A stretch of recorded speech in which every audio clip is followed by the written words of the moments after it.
Hoje nós estamos celebrando o 6º domingo desse tempo de esperança, que é o tempo comum da nossa igreja.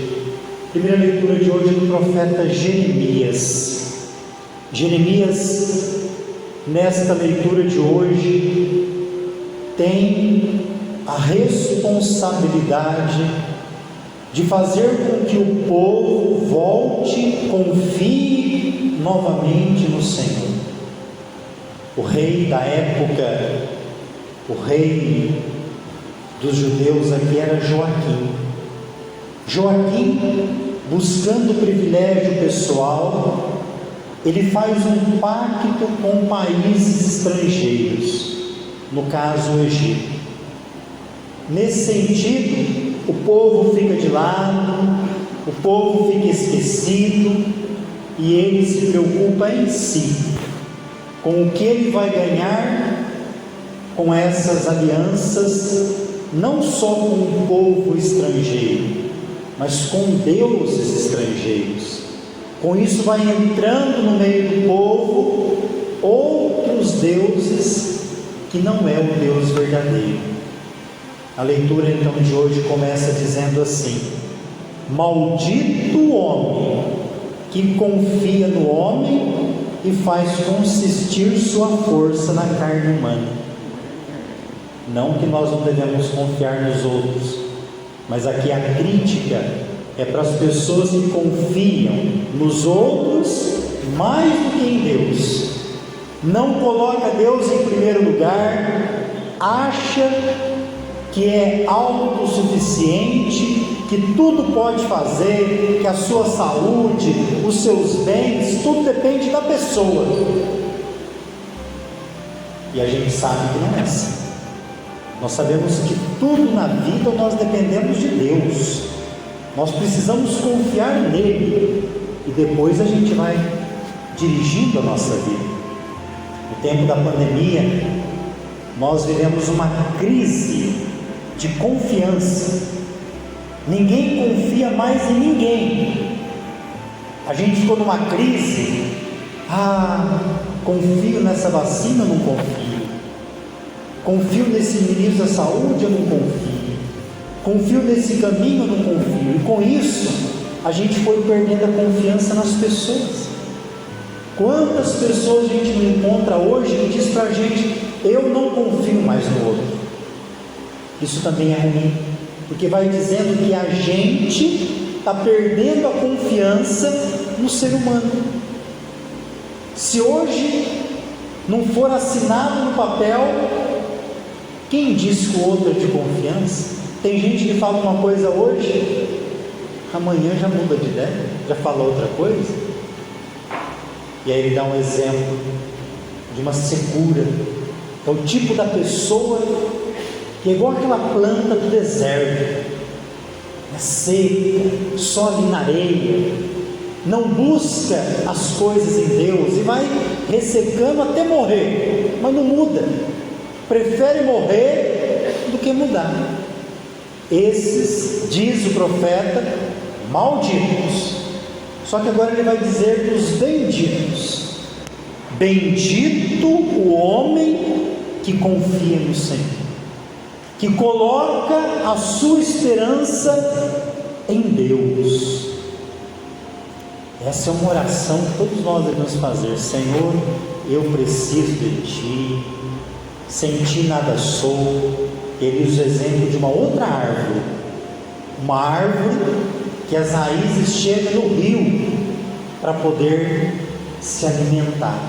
O rio é Deus, e nós somos essa árvore que precisamos nos alimentar nele, alimentar a fé, a nossa vida de oração, de caridade, e nele essa árvore cresce e dá frutos. É muito triste ver um católico, um cristão que passa a vida na igreja e não dá um fruto. Ontem eu brincava na comunidade: você não precisa dar um passo maior que as pernas, mas faça um propósito nesse ano de 2022 de buscar mais as coisas em Deus. Que essa semana agora você dê um frutinho de acerola, que é pequenininho, Quem sabe no mês que vem você já está dando uma manga, em dezembro você já está dando uma melancia, de paciência, de amor na sua família, de caridade. É assim. Eu confio em nosso Senhor, com fé, esperança e amor. Eu confio em nosso Senhor, com fé, esperança e amor. Que a gente então possa sair daqui hoje confiando um pouco mais em Deus, colocando nele as nossas seguranças. Segunda leitura é a carta aos Coríntios. Nessa comunidade de Corinto há uma grande população de gregos, e o povo grego tem uma dificuldade muito grande de acreditar na ressurreição. Para eles não conseguem ver o ser humano como um todo, composto de corpo, de alma. Para eles o que vale é o espírito. Para eles o corpo é uma prisão da alma. Então o corpo não vale nada para o grego. E é nesse lugar que São Paulo está evangelizando. Ele vai dizer assim: em vão é nossa fé, se nós não acreditarmos na ressurreição. O que serão daqueles que já morreram? E ele nos ajuda a pensar Cristo como primícia, como o primeiro ressuscitado dentre os mortos. No outro evangelho, Jesus fala assim: eu vou para a casa do Pai, mas eu vou para preparar um lugar para vós. Então a ressurreição dos mortos, ela é iluminada pela ressurreição de Cristo. Nele nós vamos ressuscitar. E a nossa fé não é em vão, não é vã, porque nós também vamos ressuscitar com Ele. E assim Paulo tentando evangelizar essa comunidade dos coríntios, dos gregos. O evangelho de hoje, nós conhecemos ele como as bem-aventuranças. Hoje nós estamos ouvindo o texto de São Lucas. Começa dizendo que Jesus desceu da montanha. Ele estava lá na montanha com os discípulos. Desceu e ficou num lugar plano. E é desse lugar plano que chegou muita gente, não só de Jerusalém. Veio gente da Judéia, lá da região pagã, de Tiro e Sidônia. Então tinha muita gente que estava ali para ouvir Jesus. Tinha os discípulos e tinha as multidões.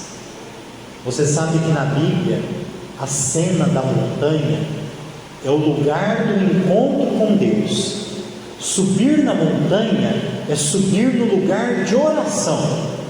Talvez muitos de nós não iríamos conseguir subir uma montanha, por ser muito alta, exigir muito. Tem montanha que você tem que ter equipamento para subir, mas a montanha aqui no sentido espiritual. Para subir uma montanha exige esforço. Assim também é a nossa vida. Para nos encontrar na montanha com Deus, nós também precisamos nos esforçar. Lá é o lugar da oração. Todos nós precisamos subir. Se você ouvisse hoje o Evangelho de São Mateus, seria o sermão da montanha. O de hoje, de Lucas, é o sermão da planície, é feito embaixo. Em São Mateus, ele vai contar para nós de 8 bem-aventuranças. Hoje em São Lucas, ele vai falar de 4 bem-aventuranças. É muito bom subir na montanha. Você já viu no Evangelho da Transfiguração, Jesus subiu na montanha com Pedro, Tiago e João. E qual foi a tentação dele? Senhor, vamos ficar aqui que está muito bom. essa luz, eu estou vendo Moisés, estou vendo Elias, vamos fazer 3 tendas. Eles não queriam descer. E às vezes a gente também é assim. A gente pensa que ficar lá em cima da montanha é o suficiente, mas não é. Quem reza, quem está junto de Deus, tem que descer para a vida, tem que descer para trazer tudo que você rezou, toda a força que você pediu para Deus. Não pode ficar lá na montanha, tem que trazer para a vida, senão a gente fica lunático, sobe na montanha e depois sobe para a lua. É um tipo de oração que não traz para a vida, torna uma espiritualidade de pessoas lunáticas. Reza, que tem que rezar, mas não traz a oração para a vida. Eu vou rezar para meu marido, mas eu não quero conversar com ele não. Eu vou rezar para ele se converter, mas ele lá e eu aqui. Eu vou rezar para a conversão da minha pastoral. Eu não deixo ninguém entrar na minha pastoral, só eu que mando. Que tipo de oração é essa? Eu rezo para que Deus alimente os pobres. Ele quer alimentar, mas o arroz está na tua casa. Deus deu para você partilhar. Então, uma oração encarnada na planície, que eu desço para viver. E aí Jesus, levantando os olhos, ele vai dizer: a gente pode achar estranho as bem-aventuranças aqui. A gente pode pensar assim: Jesus está querendo que a gente seja um povo sofrido, pobre, humilhado? Claro que não. Mas ele está dizendo que existe gente assim, e que ele, como Deus, quer cuidar de quem está assim, porque não devia estar assim. Se Deus quisesse assim, ele não tinha multiplicado o pão e alimentado. Ele diz assim: bem-aventurados, felizes, os pobres, porque vosso é o reino. Pobres aqui em grego é pitórros, com hebraico anauins. Pobres aqui significa todas as pessoas privadas das bênçãos, pessoas que estão à mercê dos poderosos. Não deviam ser pobres, mas são, porque estão privados de alcançar o que era de direito. Felizes, bem-aventurados quem passa fome, porque vão ser saciados. Bem-aventurados aqueles que hoje choram, porque vão rir. Bem-aventurado quem vos odiar, quem vos expulsar, insultar por causa de Jesus. Alegrai-vos e exultai, porque grande vai ser a recompensa. A nossa recompensa é no céu, mas o esforço de mudança dessa sociedade de morte tem que começar aqui na terra. Esses foram os bem-aventurados. E agora ele vai falar: ai de vós que age assim. Na primeira leitura eles eram os amaldiçoados. Ai de vós os ricos, porque já tendes aqui na terra consolação. Ai de vós quem tem fartura, porque passareis fome. Ai de vós que rides, tereis luto, e assim por diante. Padre, então a gente não pode ter bens? A gente não pode rir? Pelo contrário,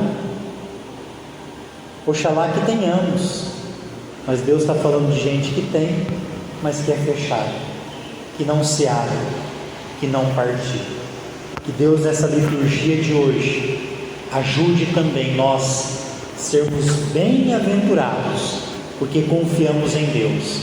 Bem-aventurados, porque reconhecemos que tudo que nós temos vem dele. Bem-aventurados, porque também nós queremos abrir o nosso coração e partilhar. Louvado seja nosso Senhor Jesus Cristo.